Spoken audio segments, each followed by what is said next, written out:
ফিলিস্তিনকে একটি রাষ্ট্র হিসেবে আনুষ্ঠানিকভাবে স্বীকৃতি দিয়েছে বাহামাস। সাম্প্রতিক সপ্তাহগুলোতে বেশ কিছু রাষ্ট্র ফিলিস্তিনকে স্বীকৃতি দিয়েছে। শেষ রাষ্ট্র হিসেবে তারাও এতে যোগ দিল। বুধবার কাতার ভিত্তিক সংবাদ মাধ্যম আল জাজিরার এক প্রতিবেদনে এই তথ্য জানানো হয়েছে। প্রতিবেদনে বলা হয়, মঙ্গলবার প্রকাশিত এক বিবৃতিতে বাহামাস পররাষ্ট্র মন্ত্রণালয় ঘোষণা করেছে যে তারা এই বিষয়ে ক্যারিবিয়ান সম্প্রদায়ের ঐকমত্য এ যোগ দিয়েছে।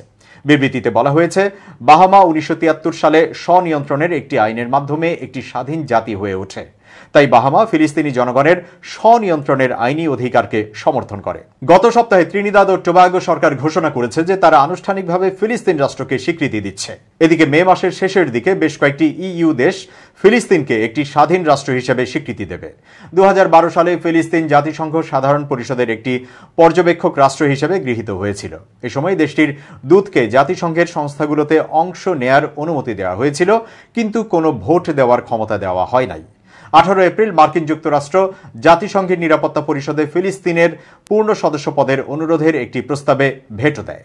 15 সদস্যের নিরাপত্তা পরিষদে ভোটে 12টি রাষ্ট্র পক্ষে ছিল, একমাত্র বিরোধী ছিল যুক্তরাষ্ট্র। যুক্তরাজ্য ও সুইজারল্যান্ড ভোট দেওয়া থেকে বিরত ছিল। জাতিসংঘে একটি প্রস্তাব পাশের জন্য কমপক্ষে 9টি ভোট প্রয়োজন, যেখানে স্থায়ী সদস্যদের মার্কিন যুক্তরাষ্ট্র, ব্রিটেন, ফ্রান্স, রাশিয়া ও চীনের কোনো ভেটো থাকবে না। উল্লেখ্য, গত 7 অক্টোবর দক্ষিণ ইসরায়েলে হামাসের প্রাণঘাতী হামলার পর শুরু হওয়া সংঘাতে গাজায় প্রায় 80,000 বাড়িঘর ধ্বংস হয়েছে। এতে কয়েক বিলিয়ন ডলারের ক্ষতি হয়েছে।